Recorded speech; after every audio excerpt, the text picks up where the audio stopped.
如果發現煮食爐最近燒出嚟啲火經常都係黃黃地嘅話，有機會係爐頭污糟咗。出現咁嘅情況，可以試下用非金屬嘅刷，例如牙刷，去清理一下爐頭蓋。為咗避免喺清理爐頭蓋嘅時候辣親，記住唔好喺啱啱用完爐之後就清潔，要再等至少30分鐘，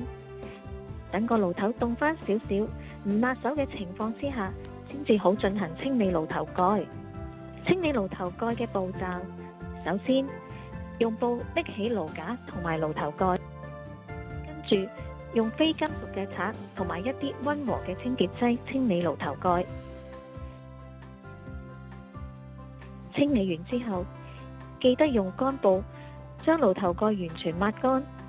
尤其係爐頭蓋嘅出火孔，唔可以有任何水分留喺入邊，避免啲火燒得唔靚。最後，爐架同埋爐頭蓋依定位針位置放返原位。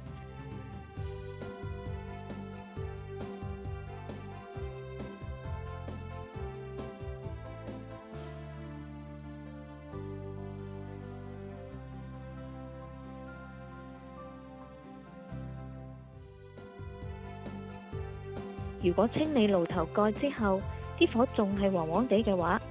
可以打俾煤氣公司客戶服務熱線28806988，安排師傅嚟做檢查。